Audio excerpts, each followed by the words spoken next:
स्वागत हमारे YouTube channel बिना इलाहाबादिया में। दोस्तों यूपी स्कॉलरशिप 2025-26 को लेकर बच्चे बहुत ज़्यादा परेशान हैं क्योंकि उनका स्कॉलरशिप नहीं आ रहा है।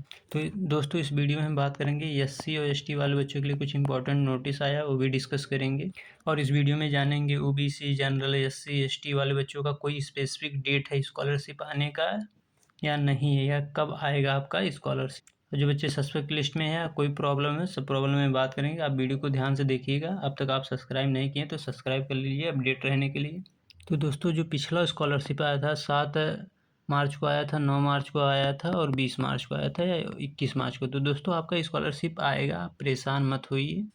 आज 25 मार्च हो चुका है लेकिन अभी तक आपका स्कॉलरशिप नहीं आया। जो डेट कल्याण विभाग से आया है 31 मार्च तक आपका स्कॉलरशिप आ जाएगा। तो एक चीज़ समझने का प्रयास कीजिए दोस्तों, आज 25 है और 31 के पहले आपका आ जाएगा, यानी कि 4 या 5 दिन के अंदर आपका सभी का स्कॉलरशिप आ जाएगा। क्योंकि दोस्तों किसी भी साल का फाइनेंशियल ईयर होता है वो 31 मार्च को समाप्त होता है और 1 अप्रैल से न्यू फाइनेंशियल ईयर स्टार्ट हो जाता है। तो जो दोस्तों जो फंड रहता है 31 के पहले ही उसको डिस्ट्रीब्यूट करना है। तो आप बिल्कुल परेशान ना हैं, आपके पास 4 से 5 दिन के अंदर आ जाएगा। अगर नहीं आता है तो आप कल्याण विभाग जा सकते हैं, वहाँ आपको डिटेल दिया जाएगा कि आपका स्कॉलरशिप क्यों नहीं आया। और एक चीज़ और है दोस्तों, जो जनरल और ओबीसी वाले बच्चे हैं, ओबीसी वाले बच्चों का लगभग 60 से 70% बच्चों का आ चुका है। लेकिन ये एक चीज़ और है, जिस भी बच्चे का 60% से अबव है ओबीसी में, मैक्सिमम उनका आ चुका है। अगर किसी बच्चे का 60 से कम है और उसका आया हुआ है तो आप कमेंट कर सकते हैं।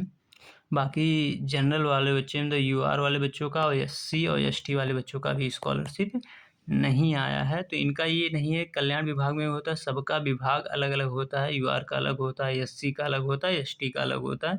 तो ऐसा नहीं है कि एक दिन आएगा तो केवल यूआर का ही आएगा या एससी का आएगा। एक दिन में सभी का स्कॉलरशिप आ सकता है, क्योंकि अब उनका विभाग अलग अलग हो सकता है। एक दिन में सभी का पेमेंट किया जा सकता है जिन बच्चों का सब कुछ सही है। और एक चीज़ ये भी समझिए, जो यूआर बच्चे हैं ओबीसी उनका 31 तक आ ही जाएगा। बाकी जो एससी वाले बच्चे हैं और एसटी वाले बच्चे हैं इनका और लंबा जा सकता है, यानी मैक्सिमम 31 के पहले आ जाएगा। लेकिन इन बच्चों का सेकंड इंस्टॉलमेंट भी आता है, केवल एससी और एसटी वाले बच्चों का। तो जो सेकंड इंस्टॉलमेंट आता है वो जून तक जाता है। तो इनका स्कॉलरशिप आता रहता है। तो हो सकता है अगर किसी में प्रॉब्लम है तो ये लंबा जा सकता है। बाकी और कैटेगरी के बच्चे परेशान ना हों। और दोस्तों जो पासिंग क्राइटेरिया है आपका 60% से अबव है तो आपका स्कॉलरशिप फर्स्ट, जैसे एक टाइम में बहुत सारे बच्चों का भेजा जाता है तो उसमें आपका आ जाएगा। लेकिन अगर आपका 55 से लेके 60 के बीच में है तो आपका स्कॉलरशिप क्या होगा कि दोस्तों आपको सेकंड टाइम में भेजा जाएगा। इसे फर्स्ट डे से 60 से जितना अबव बच्चे हैं उनका एक साथ भेजा जाएगा, जितने यूआर के हैं या ओबीसी के हैं, एससी या एसटी के हैं। फिर उसके बाद फिर 55 से लेके 60 वाले बच्चों का भेजा जाता है। लेकिन जिन बच्चों का 55 से कम है उन बच्चों का तभी आता है जब उसके पहले जो डिस्ट्रीब्यूट हो जाता है, जो फंड बचता है इन बच्चों में डिस्ट्रीब्यूट हो जाता है जो 55 से कम है। तो इनका एक कंडीशन ये भी होता है कि इनका स्कॉलरशिप कम आता है, क्योंकि जितना फंड बचा रहता है, जितने बच्चे रहते हैं उसी के अकॉर्डिंग डिस्ट्रीब्यूट कर दिया जाता है।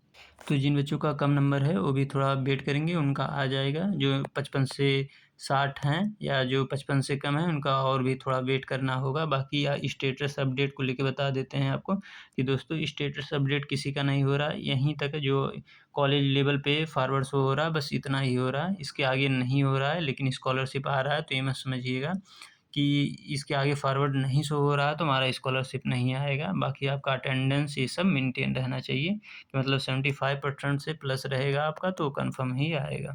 और जो बच्चे सस्पेक्ट लिस्ट में हैं उनका भी आएगा, क्योंकि कॉलेज द्वारा अगर स्क्रूटनी के थ्रू जो कल्याण विभाग सबका डिटेल, जिन बच्चों का सस्पेक्ट था उनके मतलब स्क्रूटनी के थ्रू कल्याण विभाग गया है, आपका सही हो गया अगर आपने कॉलेज में डॉक्यूमेंट जमा किया है तो उनका भी स्कॉलरशिप इसी के साथ आएगा, उनका अलग से कुछ नहीं आएगा। तो उसके लिए भी ना परेशान हो कि हमारा स्कॉलरशिप अलग से आएगा और अलग टाइम पे आएगा, सेम टाइम पे आएगा सबके साथ ही। और दोस्तों एक इम्पॉर्टेंट इन्फॉर्मेशन है आज के लिए। तो दोस्तों जो भी बच्चे विश्वविद्यालय अध्ययन अनुसूची मतलब जो एससी और एसटी वाले बच्चे हैं उनके लिए एक इन्फॉर्मेशन है कि आप जो बच्चे अपना स्कॉलरशिप भरे थे लेकिन फॉर्म को कॉलेज में जमा नहीं करा पाएँ या बायोमेट्रिक नहीं करा पाएँ या फॉरवर्ड नहीं करा पाएँ, तो उनके लिए डेट एक ओपन हो गया है। आज ही आपको, यानी 25 तारीख बुधवार दिन, आज ही के दिन आपको जाके 11 से लेके 5 बजे तक आपको अपने कॉलेज में करा सकते हैं। जो मतलब प्रशासनिक भवन स्थित छात्रवृत्ति कार्यालय में आप 11 से 5 के बीच में जाके करा सकते हैं। जो छात्र केवल SC और ST वाले बच्चों के लिए है दोस्तों, इस चीज़ का ध्यान दीजिए, और सब OBC जनरल वाले बच्चों के लिए नहीं है। तो जिन बच्चों का ऐसा कोई प्रॉब्लम है तो वो जाके आज करा सकते हैं। दोस्तों अगर वीडियो पसंद आई हो लाइक एंड सब्सक्राइब करें। इसके बाद भी आपका कोई क्वेरी रह जाता है तो आप कमेंट कर सकते हैं, आपको रिप्लाई मिल जाएगा। धन्यवाद दोस्तों।